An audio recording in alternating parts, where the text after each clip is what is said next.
Hello everyone, my name is Jennifer and welcome to Best Kept Plans. Today I'm going to take you guys through a budget recap for May 2021 in my Budget by Paycheck Workbook from the Budget Mom. If you are interested in seeing how I close out my May budget, please stick around.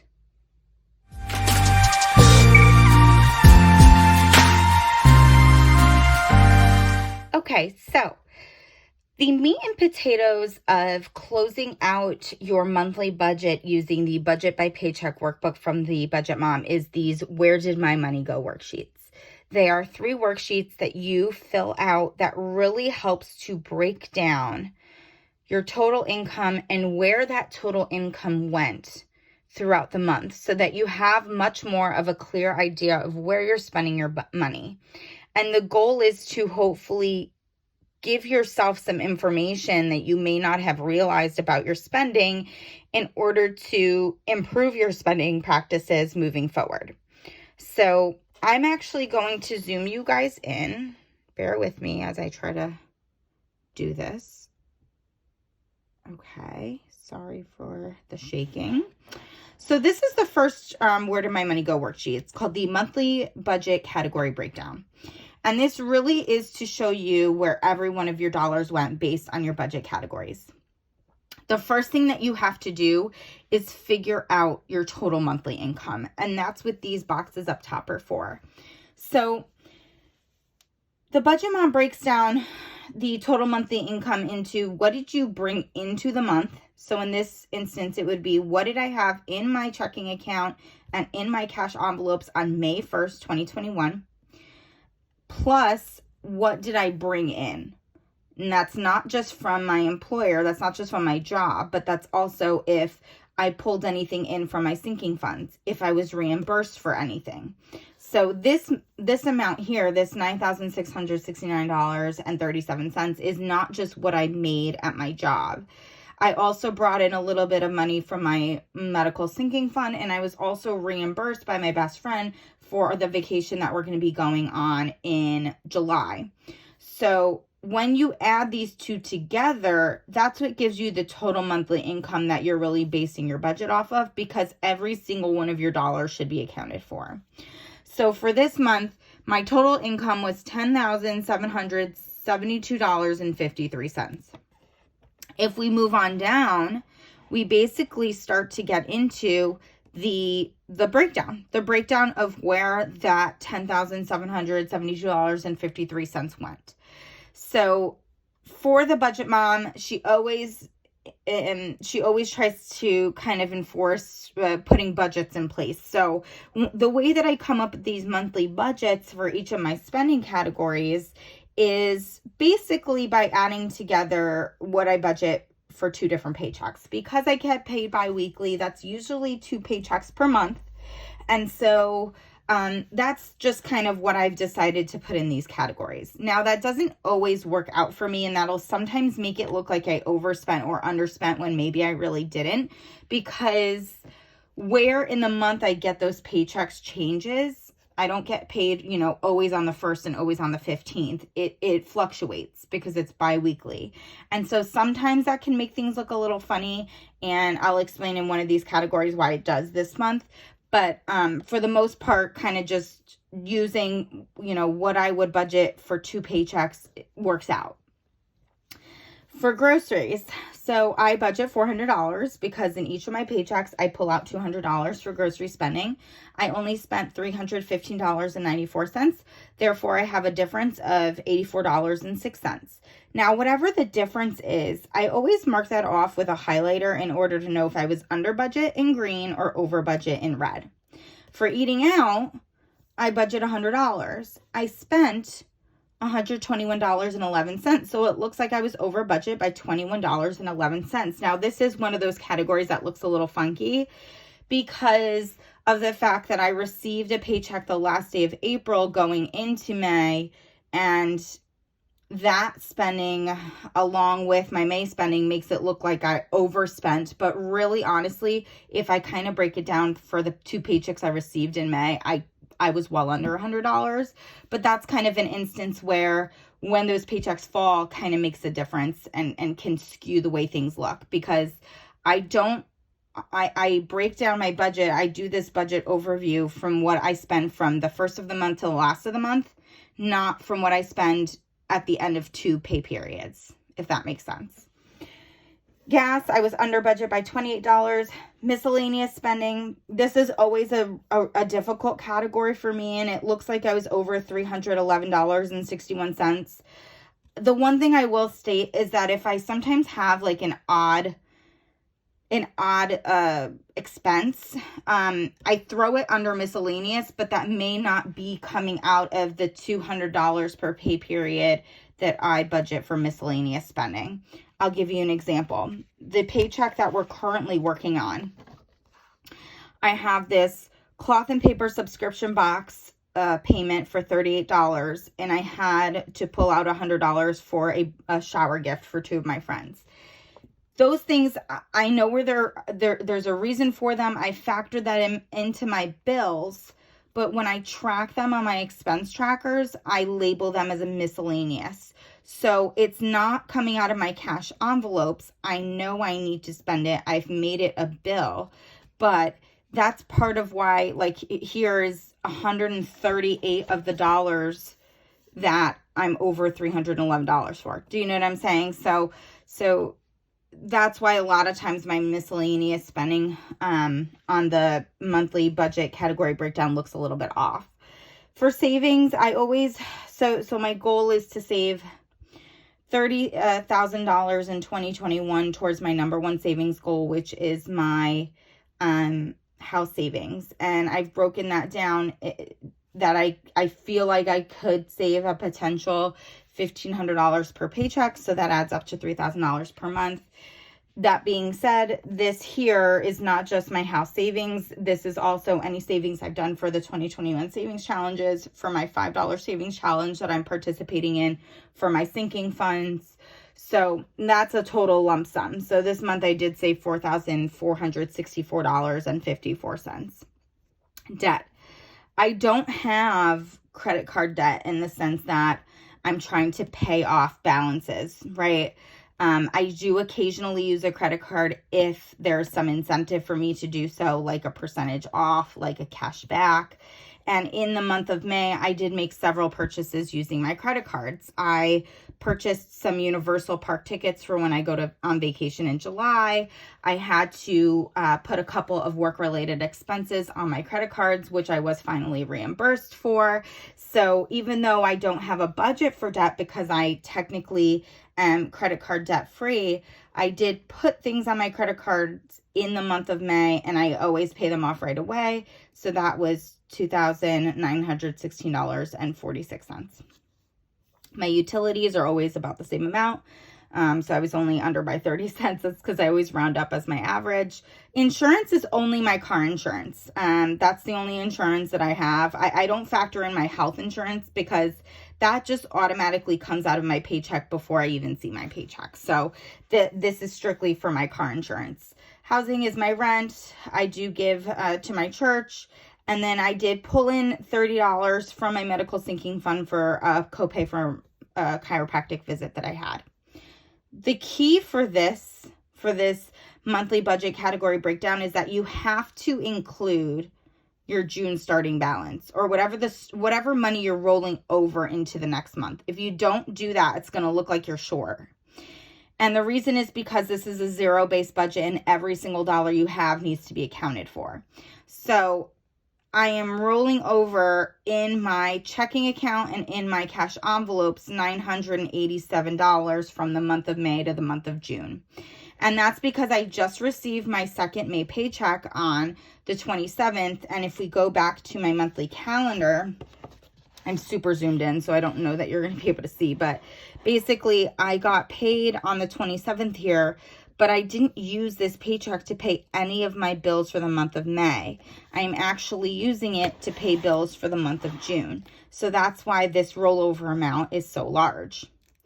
If I add everything up, though, all of these monthly spent, this monthly spent column, it should add up to be what my total monthly income was. And it does match up. which is awesome. So that means for the month of May, I was off on my budget by $0, which is great. I've been trying to be off by $0 all year long. In January, I was off by 0. In February, I was off by 0. In March, I don't know what the heck happened. I went back and tried to figure it out like a million times, and I still don't understand why I'm off $48.68. And then in the month of April, I think I was off by 0. Yep, I was off by $0. So other than March, I've been doing really, really well this year so far. So let's go on to the next worksheet. So the next worksheet of the Where Did My Money Go worksheets is the monthly debt and savings breakdown.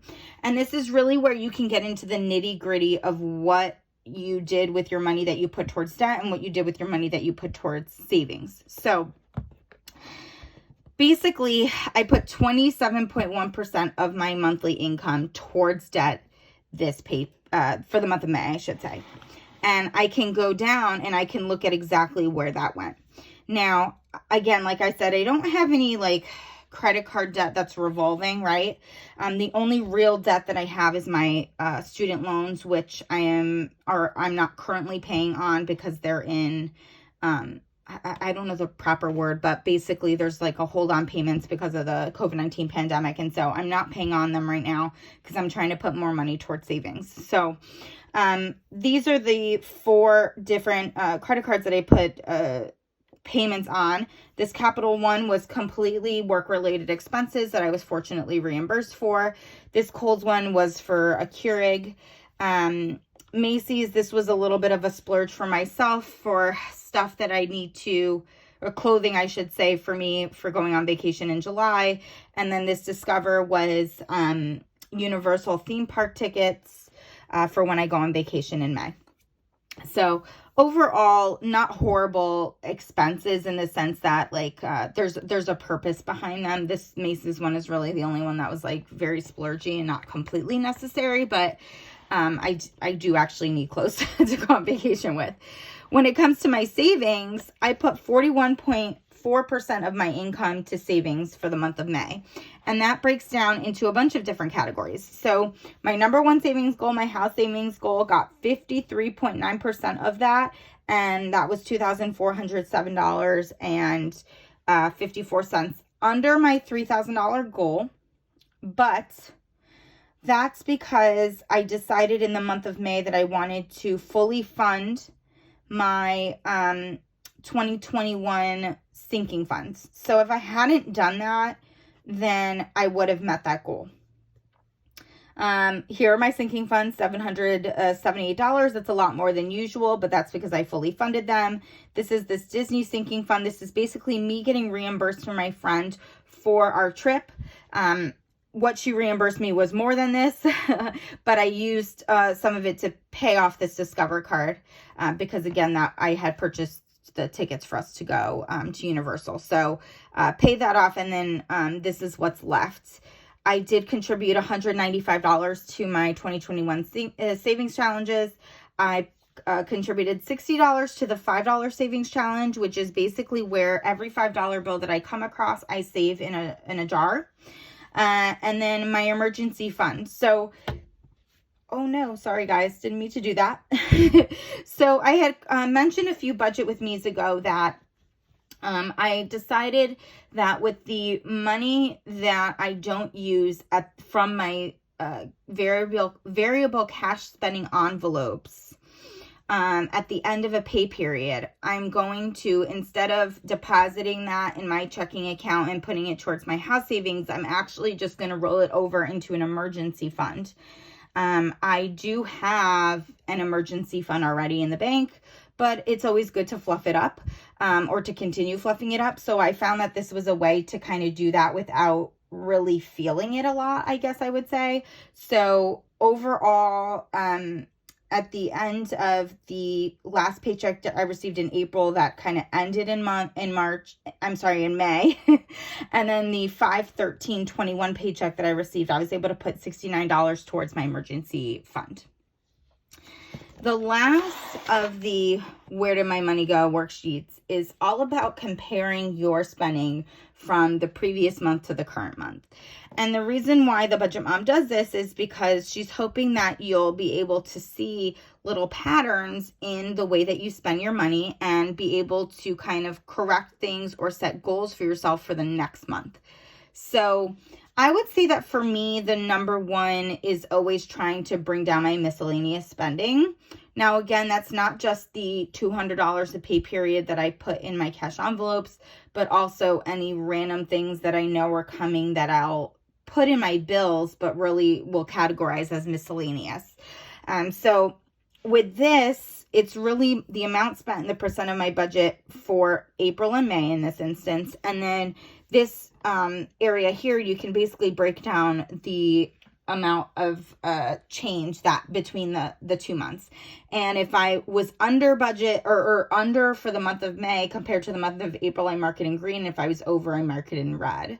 And so this is really interesting for me to see. Like, again, normally I'm really honing in on my miscellaneous, and I was over in the month of May by $5.39 when compared to April. That's not terrible. I always want my savings to be over, right? I always want to spend more on the current month in savings than I did the month prior. And unfortunately, this month I was under. For debt, I always want to be less than I was the month before, and I was over this month. So that was a little rough in May.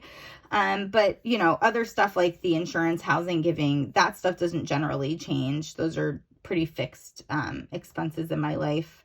I was under for my groceries, which is good. I was over for my eating out. But again, if you look, like for the month of April, I spent $67.12. And that's because one of my paychecks in April literally was like 2 days before the month was over. And so I ended up using it in the month of May, and that's why this month of May looks high, so it all kind of factors out. I do find this to be useful. And again, I do try to use this to kind of see if I could set a goal for myself or see if I could kind of change something for the coming months. So in the month of June, I'm really going to be looking at my miscellaneous spending and hoping that I can limit that miscellaneous spending. Overall, though, that was the Where Did My Money Go worksheets and the May budget breakdown, utilizing the Budget by Paycheck Workbook from the Budget Mom. I hope that you guys found this helpful in terms of kind of trying to use your expense trackers to come up with all of the numbers that we have in the tables that the Budget Mom, that our workbook provides for us. I do find it to be very helpful to kind of look at the whole numbers for each of my budget categories. It really puts into perspective where I'm spending my money, and it helps me to realize when I need to change things or concentrate more on things. And with having fully funded my sinking funds for 2021, in the month of June, I'm really going to be looking at putting more money towards my house savings goal and hopefully increasing the amount of my income that I'm able to put towards savings this month. That being said, I had a little bit of a wake-up call when I was doing my cash envelope stuffing with you guys with regards to how much spending money I have for my vacation in July. I'm leaving on July 3rd, and I basically only have 2 more paychecks from now until then. And I need to factor in more money for that trip. I'm going to be away for 2 weeks. And as of right now, even though I have $955 in that sinking fund, a large chunk of that is going towards resort fees that I have to pay once I get down to Florida. And so I really only have $427 to spend in Disney. That is not enough for 2 weeks. So even though I was really hoping to put more money towards my house savings in the month of June by not having sinking funds, I'm realizing I'm actually going to be needing to put a lot of money aside for Disney. And that's going to make a dent in what I'm able to put towards house savings, which is kind of disappointing for me. And I really wish I would have thought about that and kind of looked into that a little sooner. But at the same time, I want to oversave for Disney and then underspend, and whatever I underspend is just going to go into my house savings. As of right now, that's what I'm saying. We'll see what actually happens as Disney gets closer, and of course when I come back from Disney. But that's kind of what I'm thinking right now, that whatever I don't spend in Disney I come back with, I'm just going to plop in my house savings. So we'll see. If any of you guys have any questions about how I utilize the Where Did My Money Go worksheets, please do not hesitate to put a comment down below. I had mentioned in my last video that I'm thinking about doing some type of a planner related video, maybe a flip through of my classic Happy Planner or something like that. Over the next couple of weeks before I do my next budget with me. If you guys have any suggestions or any things that you'd like to see, again, don't hesitate to comment down below. And as always, stay safe. Bye, everybody.